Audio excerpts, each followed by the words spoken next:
The following talk was given at the Insight Meditation Center in Redwood City, California. Please visit our website at audiodharma.org.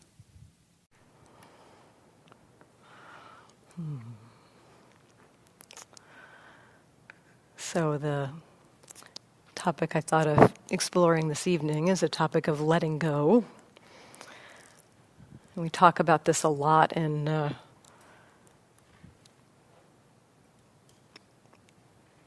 this practice and in this room. Those words come up a lot. They came up in the meditation that we did. I suggested that perhaps letting go of the way the mind is pulled into thoughts of past or future, letting go of tension in the body. And so this word it's used a lot, and the word is connected with in the Buddha's teaching, the second noble truth, which is sometimes we say is the description of how or why we suffer, how or why we struggle, how or why we get into difficulty, and that is because of the mind kind of craving or holding on or wanting to have things be a certain way. And so the teaching around the second noble truth is that we should let go of that craving.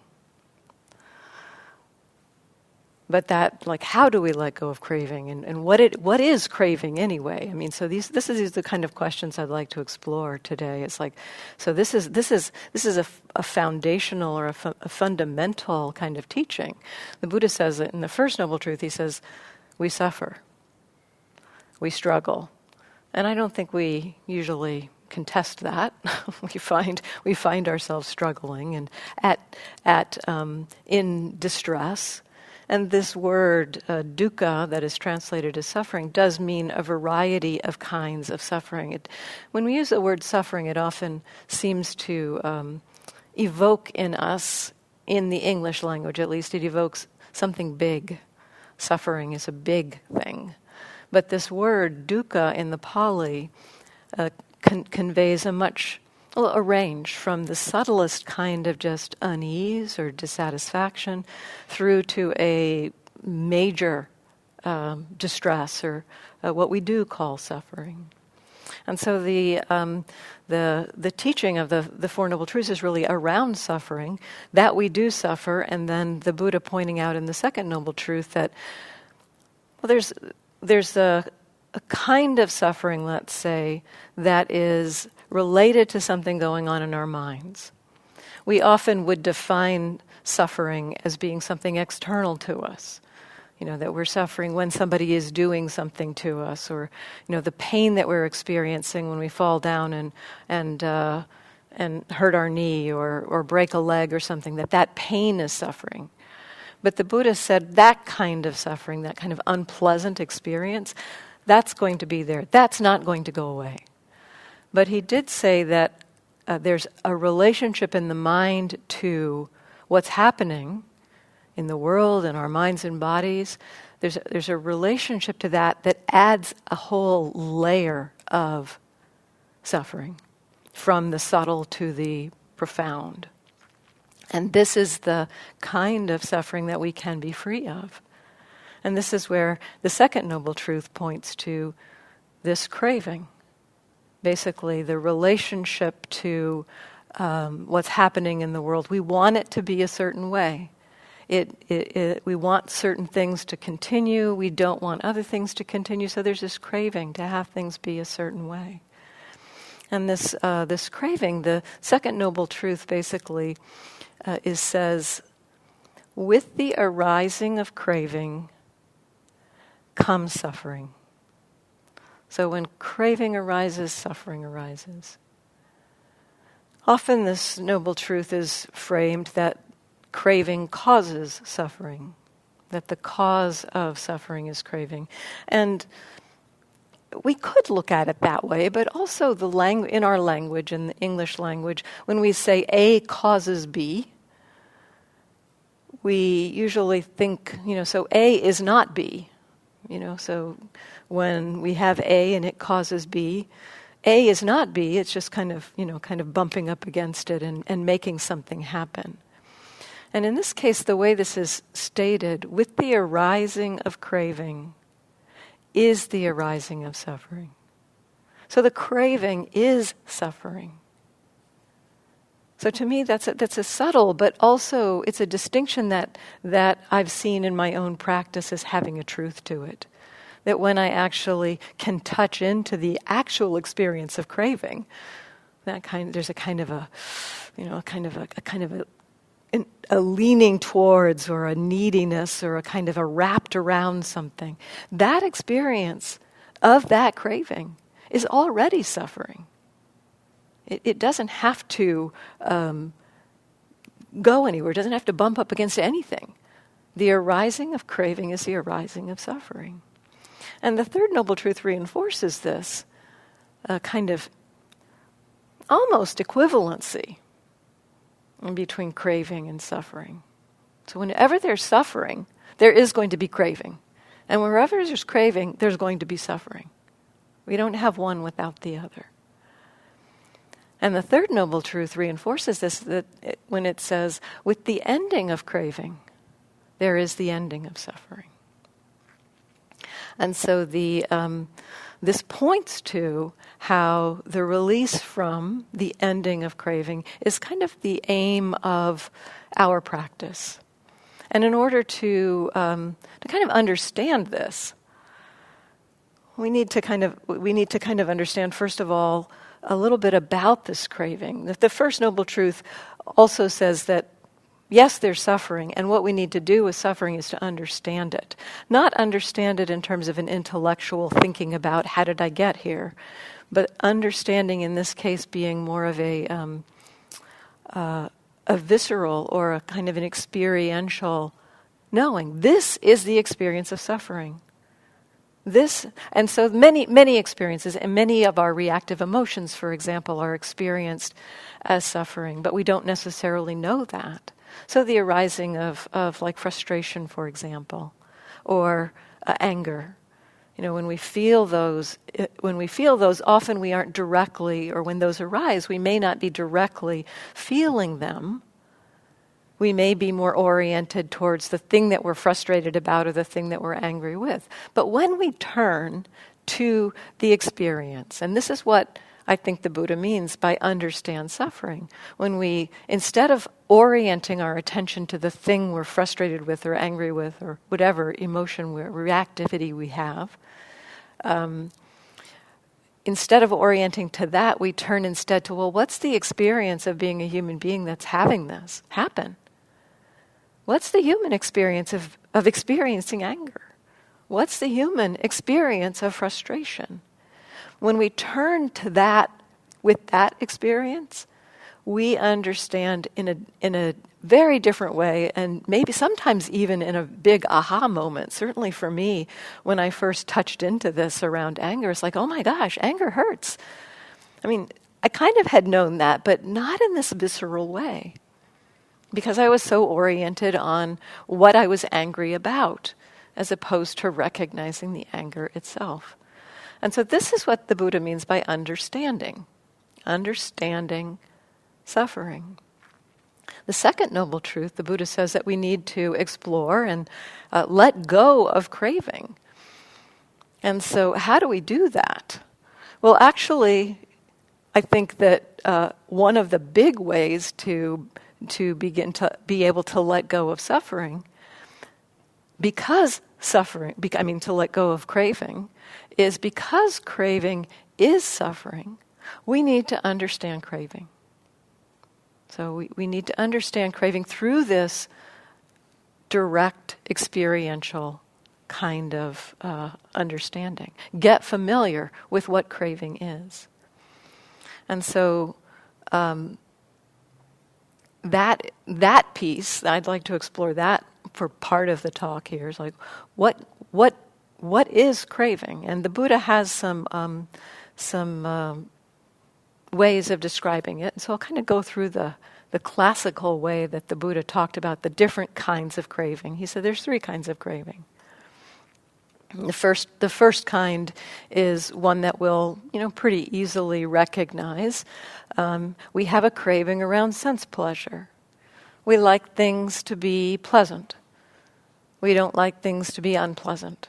And it goes beyond just liking or not liking. It really actually is much more, we are driven by wanting to orient and organize our lives around having pleasant and getting rid of unpleasant.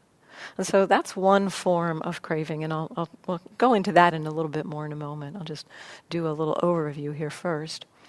Then the other two forms of craving are, they're a little, they may sound a little bit obscure, but again, we'll get into them. The second and third kinds of craving are around a craving for a certain kind of existence, which might be, it could be related to a certain kind of state of life, or it might be a kind of identification or an identity that you're craving to have, or it might be, just craving a state of mind. The texts talk about this in a very metaphysical way, that the craving for existence is about the craving for a pleasant future life. So that's just one way. The commentaries talk about it in that way. The suttas themselves don't give a lot of description about what these the second and third kind of craving are. So we'll go through each of these. The third kind of craving is the craving for non-existence, to not have something, not have some kind of state of being. And so this too is talked about in a metaphysical way, that there might be a craving towards the non existence in a future life. That you basically just, it's so miserable in this life, I don't want to have another one. So that kind of a craving in that direction. So again, that's the more metaphysical kind of description of that craving. So this first kind, the craving for sense pleasure, this is the teachings, the texts talk about this in terms of a craving for pleasure in connection with our 5 physical sense bases. So that to me is a piece that may help to elaborate or elucidate the other two kinds of craving, because this first kind of craving is mostly about craving to have pleasant sight, sound, smells, taste, touch, and not have unpleasant sight, sound, smell, taste, touch. The sense pleasure itself is not the enemy, and it is not a problem. The issue here, the suffering arises around sense pleasure with the craving. Remember, with the arising of craving is the arising of suffering. Not with the arising of sense pleasure is the arising of suffering. Sense pleasure can happen and will happen. I mentioned earlier, we fall down and we hurt our knee, we break our leg, there's unpleasant sensation. That happens. And just as often, actually when we check it out through our day, we also have pleasant experience. The pleasantness of some particular food or a sight as I walked out my door this evening, the sky was this kind of orangey color. It was quite beautiful. Like the pleasantness of that experience. And so the sense pleasure itself isn't the problem. The problem is when the mind kind of begins to attach to it and thinks, okay, this is it. This is the way it needs to be. And I need to kind of construct my life so that I can keep sense pleasure. Now, it may be that we do, and most of us, I think, understand that we're not going to keep a particular sense pleasure. I know that walking out the door, I'm not going to be able to keep that orange sunset. And yet, there's something in the mind that somehow feels like what it should be able to do is to, like pearls on a string, be able to line up. Oh, that was a nice, pleasurable moment. Okay, the next one, please. And get the next one, and the next one, and the next one. And we think there should be some kind of control that we seem to think that if we can't control our lives in that way, that there's something wrong with us. That if we can't, control such that we're continually getting what we want, getting rid of what we don't want, because that's both sides of this are craving. Wanting to have the pleasant, wanting to get rid of the unpleasant. Both sides of this are craving. And we seem to have this kind of underlying belief that if I'm not able to navigate my life such that I kind of can have this pleasant stuff and not have the unpleasant stuff, that somehow I'm doing it wrong. As opposed to just simply recognizing, well, this is the nature of things, pleasant comes, unpleasant comes.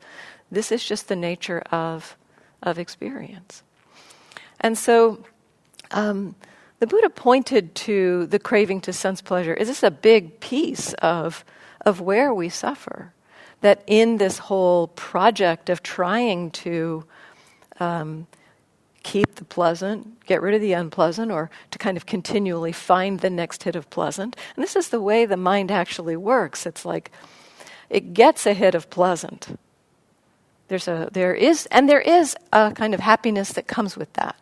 And the Buddha actually acknowledges this. He says, yes, when there's association with the pleasant, there's a happiness that comes with that. Dissociation with the unpleasant, there's a happiness that comes with that. But it doesn't last for very long. And so, so there is that kind of pleasure that comes with getting what we want. But there's also another thing that happens there that's worth kind of, in terms of understanding craving, that's worth exploring. Because that moment when we get something that we want, there's the having of the pleasant thing, which is itself pleasant. But there is also that when we have that kind of, that craving or that wanting to get something pleasant, which often is involved in our movement to get what we want and get rid of what we don't want, that wanting, that craving, when we get something that we want, for just a moment, there's a kind of a feeling of satisfaction. A little bit of a feeling of, oh, got that thing. So what happens in that moment of satisfaction is that the craving for that pleasant thing, or to get rid of that unpleasant thing, that craving goes away. And that is also pleasant. The ending of craving is pleasant. But our minds don't understand so much that it's like in looking at this whole process, so in the moment when we get something that we want, we get a double hit of pleasant. Something, a bit of pleasant that comes from the association with the pleasant, and the hit of pleasant that comes with the ending of the craving, which is unpleasant, actually, when we look at it, when we start to see the experience of craving itself.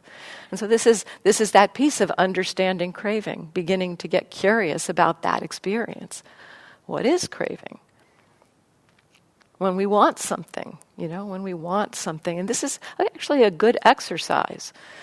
The next time you maybe want some kind of a treat of some kind of a cup of coffee or something, play with for a few minutes, just watching the wanting. Rather than immediately going to get it, notice the kind of pull to have it. That kind of feeling of destabilization. Gotta have that thing. What does that feel like? Get familiar with that feeling itself and notice the unpleasantness of it. When we start to recognize that, sometimes we can begin to see that kind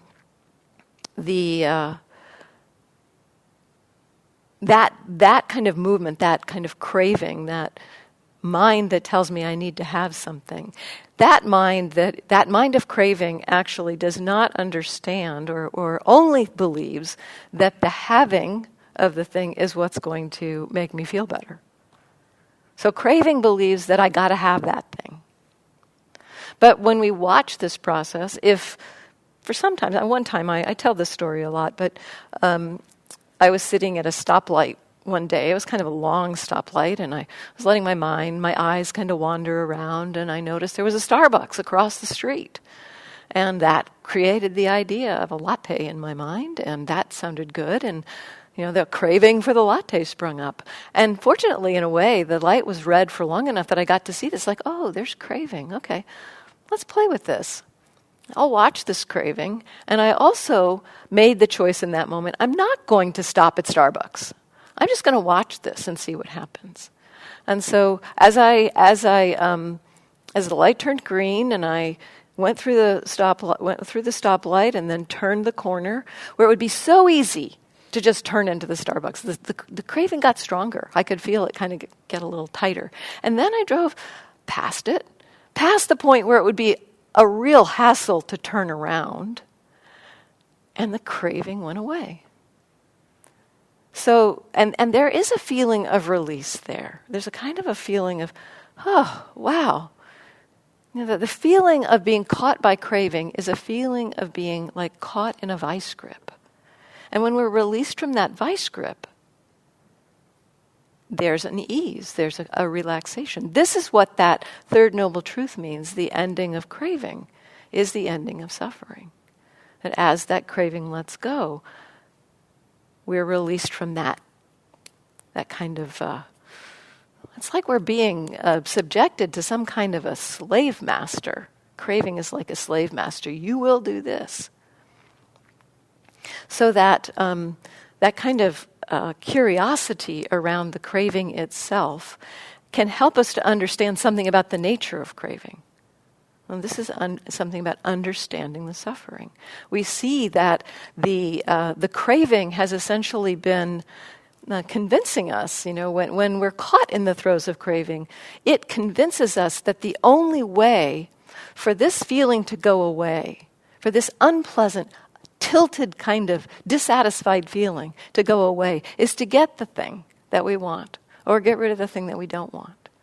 But this little kind of exploration can show us that actually one of the ways to end that dissatisfaction is for that craving to end. The craving is the dissatisfaction. With that arising of craving, there is the dissatisfaction that arises. When the craving ends, the dissatisfaction ends. And so the Buddha encouraged us to explore sense pleasure, explore it from this perspective of, how it plays with craving. And in particular, one thing he encouraged us to look at was, as he said, so sense pleasure does give us some happiness when we get it. But what he wanted us to look at is kind of the forgetfulness that, we think somehow that having that thing is going to be it's going to do it for us somehow. And it is kind of amazing. There have been times on retreats when I've explored this around like chocolate. Just watching the wanting of chocolate. And in the moment of being caught in the thrall of that wanting of chocolate, there is a way that the mind believes that having that piece of chocolate, that is really what is going to make me happy, like for a long time. It's like such a delusive quality of mind, this craving. And so the Buddha encourages us to recognize with sense pleasure, what is the gratification? How gratifying is sense pleasure? So noticing the happiness of having something that we want, but then he encourages us with that gratification to notice how long it lasts. He says, notice the extent of the gratification. And so this is a piece that really encourages us, particularly with sense pleasure, to recognize that what we're craving and the craving and the the thing that we get following that craving is such a small, ephemeral kind of experience. Sense pleasure doesn't last for very long.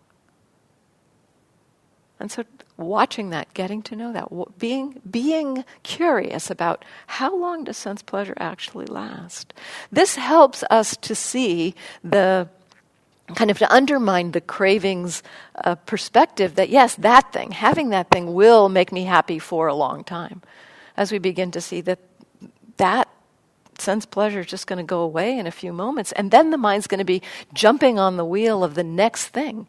And that's what happens as soon as the mind, we get something that we want, the wanting goes away, we have a sense of a feeling of, oh, things are good now, but that all goes away pretty quickly. And so what happens next? As that sense of satisfaction fades, the sense of satisfaction of having something fades, is that we think, our mind goes, well, when was the last time I felt really good? Oh, it was when I got something I wanted. So let's see, maybe there's something I can want to want. And so we end up craving something to crave, and our minds actually start searching out things to get, searching out things to get rid of. And this is actually, we can see this in our minds. Certain minds maybe have more of a proclivity towards the pleasant. And we can kind of check this out or even just do a little mind experiment. When you walk into a room for the first time, what is your mind drawn to? Is it drawn to what you like about the room? Is it drawn to what you think you don't like about the room? Or maybe it's kind of confused about where do I fit in, what's going on here. Those are roughly 3 orientations to the world that the Buddhist psychology speaks about. And for those of us who kind of have an aversive bent, for me, I have an aversive bent. When I walk into a room, I immediately see, oh, there's a stain on the carpet over there. There's nothing on the walls. It's really boring in here. Why can't they have a little more color? I'm oriented to what I don't like. And so this is the orientation of the mind. It searches out something to not like. And for others, there's kind of more of a greedy orientation to the world. And maybe in that case, they may walk in and say, wow, that window is really beautiful. Look at how it frames that side of the wall. And so sometimes the mind will search out the pleasant and not see the unpleasant. And then there's the kind of mind that kind of is kind of more... in a kind of a more place of delusion, not really clear on what's going on. And that may be the third type, a person who walks into a room and it's, what's happening? What do I do here? Shoes on, shoes off. So the mind, through habit, through the kind of habits, the ways that we've engaged in the world, will have a proclivity towards pleasant or unpleasant, and there's an orientation there. And so when something ends, like for me, my whole mode of experiencing life for many years had been, and it still is in this direction, although it's much softer now, looking for things that are unpleasant so that I can fix them so that I'll be okay. And so that's the orientation. That's what the mind tends to do. As soon as something is fixed and it's okay, it's like, okay, well, it's okay, but there's probably something else I better look for. Probably something else out there I better figure out how to fix. So it doesn't just land there with that thing. It's got this habit of stepping on that wheel of wanting. What's the next thing I can get or get rid of? What's the next thing I can control or hold on to or fix or change? Whew, it's okay now, but it won't be in a minute, so let me find the next thing. So this is what the Buddha calls the danger of sense pleasure. That because we have this kind of hook on this wheel, that without understanding that that we're just caught on this cycle of craving, that we just go from the next sense pleasure to the next sense pleasure to the next sense pleasure, or get rid of the sense pleasure to get rid of the next one, to get rid of the next one, to fix, to change, to control. We're on that wheel without ever realizing it's craving driving the whole thing. And so the encouragement is first to notice what the gratification is, and then how long does it extend? And that begins to undermine a little bit this belief that's embedded in the craving, that having is going to be somehow good for me. Because the mind is beginning to learn, well, these things don't last very long. I'm just going from one thing that doesn't last very long to the next, and this is exhausting. So we start to recognize that, the danger of this kind of craving. So I like this teaching, the 3 parts to this. With respect to sense pleasure, the Buddha says, well, how is it gratifying? And then how is it dangerous? What is the danger of sense pleasure? And then how can we kind of let it all go? How can we escape from it? And it is the letting go of the craving that is the escape from this being bound to this wheel of needing this one sense pleasure after another. So then the other 2 kinds of craving, these are a little more, maybe a little less tangible. I mean, the craving for sense pleasure is something that we all can begin to recognize. And as we start to explore it, we can begin to understand the danger of it. Maybe not immediately, but this is why I like this teaching, because he says we start with recognizing the gratification. That's where we are with sense pleasure a lot of the time. We think it's gratifying. And so the Buddha says, well, start there. Notice that it's gratifying, but then notice how long it lasts. And that begins to point us to the problem with that craving of sense pleasure. So the craving for existence and for non-existence, as I said earlier, the commentaries point to a kind of a metaphysical meaning for these 2. That we're either craving for existence in heavenly realms, a craving for a nice rebirth. And so our actions in this life are motivated by some kind of craving for some future life, something in some future existence beyond death. And likewise, the craving for non-existence would be the craving for there to be a complete ending at death. Kind of like an annihilation of being, or a sense of, just get me out of here. So these are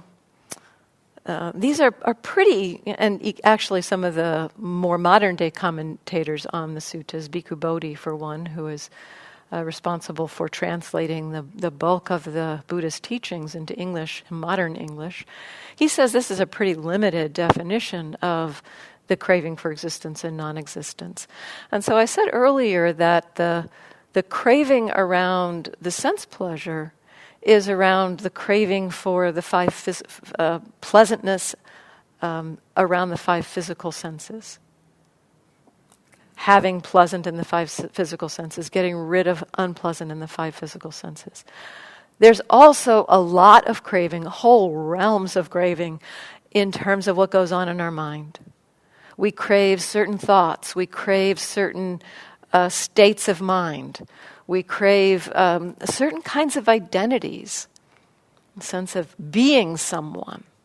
This is another way to explore these kinds of craving. One way we might think about it just for now is just like identities. You know, what is an existence? And we can see in our lives that we kind of have a lot of different kinds of identities, and maybe we kind of just even roles. We can think about different roles that we have: a parent or a daughter, or a partner, or a coworker, or a boss, or a subordinate. We have all these different roles that we have, and we may be identified with some of them. Just like there's kind of this. We cycle through these through the day, and for instance, for myself, the identity of being a child to my parents, to being a daughter, has a very different kind of feeling. There's a kind of a sense of that. There's a feeling related to being a daughter that's very different from that of being a teacher, a Dharma teacher. And so there's these different kind of feelings that we go through in terms of various identities that we have. And we may be attached to some of those identities, feeling that some of them are good, or some of them are not good. And this could be a way to look at this craving around existence and non-existence. So maybe we find ourselves. So here's an example from my own practice. I had this really strong identification, not around a role in particular, but just around not being worthy. And this would come up at times. And there was another identity around being really competent. So these two identities were kind of dueling. It's like they were setups for each other. So the identity that I'm really competent at things, when something would happen and it was shown that I was not competent at everything, the unworthy identity kicked in. And it was like proof that, that this thing happened, that I wasn't competent, is proof that I was unworthy. And so these two identities, quite strong for me, there was a very strong sense of craving for the competent identity and a craving for the non-existence of the unworthy identity. So so both of those there was a craving around them. I didn't want to feel that unworthiness. I didn't want to feel that self-hatred. I wanted to feel the competence. I wanted to feel that. But there wasn't a lot of control over this. This is at times things happened and the feeling of competence arose. At other times things happened and the feeling of unworthiness arose. And at a certain point, I began to recognize that these two identities were like locked into each other. This was quite a recognition for me that I thought what I wanted was to, crave or have this identity of being competent and get rid of this identity of being unworthy. And in some ways I thought that that's what the practice was supposed to do. It was supposed to make me feel competent all the time and get rid of this unworthiness.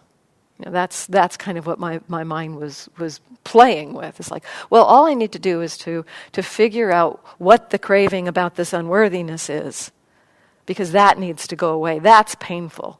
The mind didn't quite recognize the craving in the competent identity, and that was actually a setup for the unworthy identity. So these two. The craving around either of them was problematic. So the exploration around the craving, I hope that this kind of makes sense. This notion of the craving for a particular identity or the craving for the non-existence of a particular identity. Like maybe there are times when you might feel, just this sense of get me out of here. I don't want to be here. That's kind of the craving for non-existence. It might not go as far as the sense of wanting to commit suicide, but just the sense of, I don't want to be here. This is not what I want. That's the craving for non-existence. Both of them, the craving for some kind of existence, the craving for some kind of thing to be pleasant, the kind of identity to be pleasant, and the craving to get rid of some kind of unpleasant identity. Both create suffering. And I think more often than not, many of us have these kind of dueling identities that kind of fuel each other. Paradoxically, what I found I needed to really look at was not the suffering and the craving around the feeling of unworthiness, although I did a lot of that. I looked at that a lot in various ways and times, explored how the mind was believing those stories.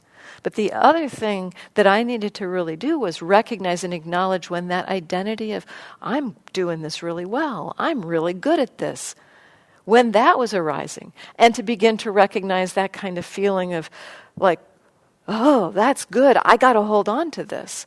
You know, the feeling of kind of, this I have got to make sure this stays. That was suffering. It was not an obvious kind of suffering initially, but began to be more clear as the mind kind of got curious about that side of it. Oh, this feeling of competence. It's like, it's not enough to just have competence happen. The competence can happen. It's not like I don't have to be competent, but this sense of needing to have that be who I am, that is suffering. That kind of needing to make sure that everything that I do is that way.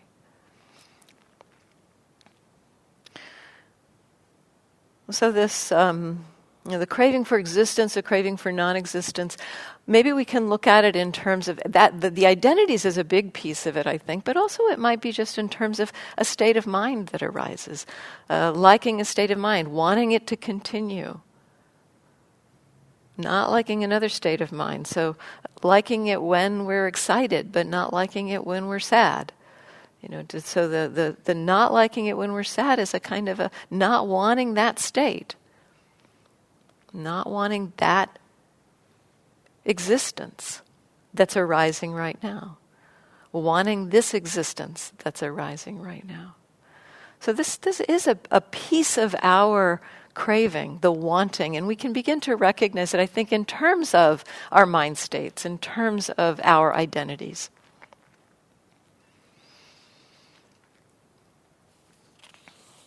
So in terms of exploring letting go of craving, I think a lot of it has to do with this curiosity first about what craving is, beginning to get familiar with it. As we start to get familiar with it and see how it works, our mind begins to understand the tricks it's trying to play on us.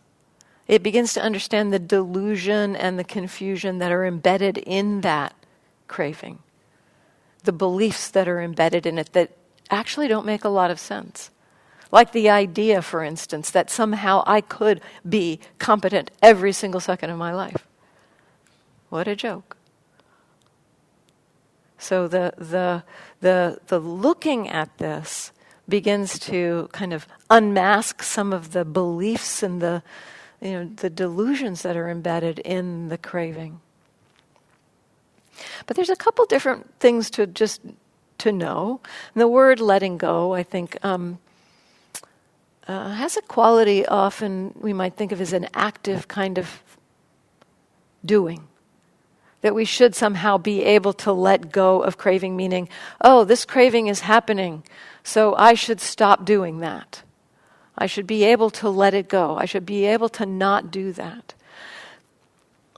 Sometimes we can set it aside, or we can recognize, maybe I shouldn't follow through on that. Sometimes there is a possibility to be a little more active around craving, especially when they're big things, that we see, wow, doing that is going to cause a big problem in my world. So let me let go of acting on that. Let me not do that. So there are times when we can see our mind headed in the direction of a doing, an activity of wanting to get something or wanting to get rid of something, and consciously decide, Not going to do that. Doesn't look like it's helpful. But the state of mind itself of the wanting to do it, that state itself, while we can choose perhaps not to act on that wish of craving, that kind of momentum of craving, we can sometimes choose to say, I won't follow through on that. What we cannot usually do is say, I'm going to stop craving.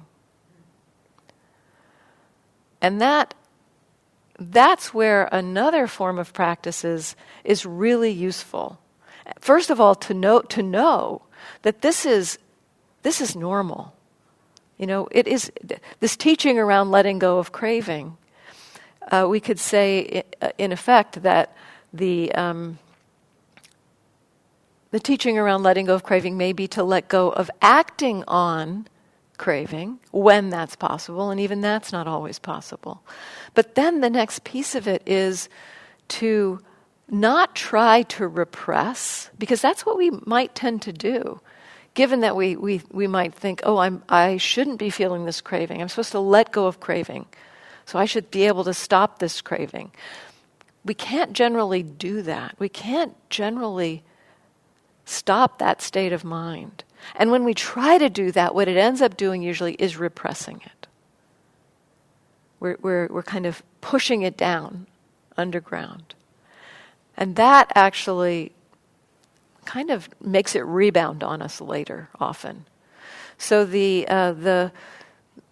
kind of thing that we need to gain some confidence in and learn to trust is valuable is to be curious. So when we recognize, wow, really want to do something, but that doesn't look so helpful, so I'm not going to do it.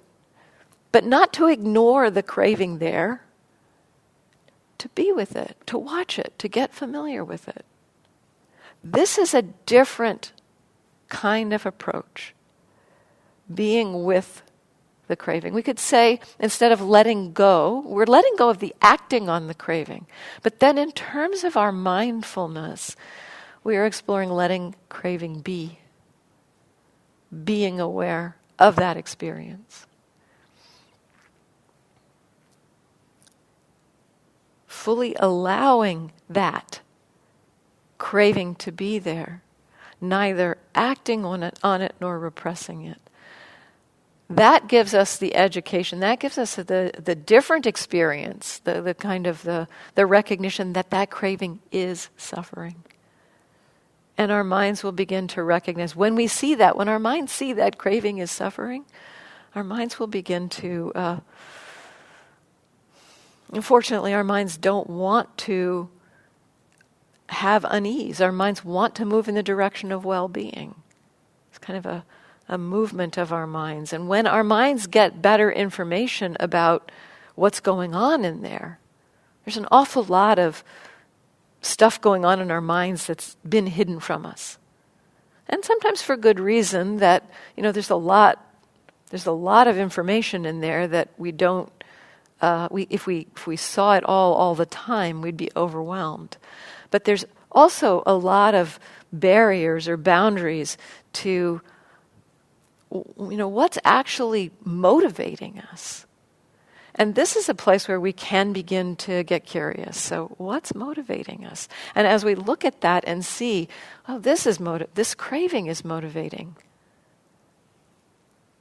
And the mind begins to recognize that motivation in the moment of motivating us is not well-being. Our mind begins to kind of readjust and recalibrate and begins to let it go. It begins to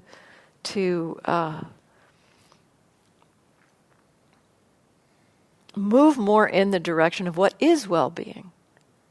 And craving is not well-being.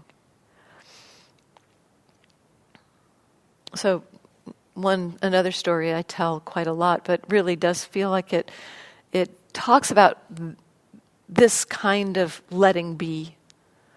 And it took me a while to really shift from a kind of a repressing of a wanting to a letting it be and watching it. But so this was on a long retreat, and I was noticing that I was experiencing a lot of wanting around looking at people. We were told not to look at people on the retreat. We were told to kind of keep our eyes down. And I really wanted to look at people. But I was going to be a good yogi. I was that competent person, so I was going to do it right. And I was not going to look at people. And so I kind of had blinders on. And yet I really wanted to look at people. I could feel the suffering of that. I could feel the kind of pull. But my first approach was really the repression. It's like, no, I'm not going to look at people. I am a competent yogi. I do this right. And I'm not going to look at people. I wasn't really noticing the wanting. At some point, after weeks of blinders on, repressing, doing what I thought I was supposed to do, doing it right, I recognized, wow, well, what's actually happening here is wanting is happening. The mind is craving this contact to look at people. Maybe I should maybe not look at people, but not also repress that wanting, which is what I had been doing, really, is repressing the wanting to do what I was told, what I thought I was told to do. Don't look at people. And so I began, rather than having that repression kind of just, I'm not going to look, it was more like, oh, there's this wanting. Wow, it's really strong when somebody is right there. Wow, it's hard not to look up. Feeling that kind of pull, feeling that kind of aim and just like, oh, really want to look. Feeling the suffering of it. And then seeing, this is the next piece of what the Buddha talked about in terms of noticing how long things last. So one thing I noticed here was, I was watching the suffering, I was watching the craving, and the person would be kind of close, easy to look at, and then they would do something else. They would go behind something or into a door. And in that moment, just as they would go into the building, the whole thing would end. The craving would end. That was an amazing kind of aha moment for me. That was where I really got, that's the moment where I really got the feeling of craving being like a vice grip. Because it felt like when that person went into the building and the craving for looking at them was gone, it felt like the mind had been released from a vice grip. I didn't want to follow the person into the building to find out who they were. The craving was gone. It was no longer relevant. And so this is the kind of exploration that we can do around craving, being curious about it with respect to all the different kinds of craving, with respect to the sense pleasure, with respect to these various kind of identities that we have. So it's time to stop. Sorry, there's no time for questions or comments. Thank you for your attention.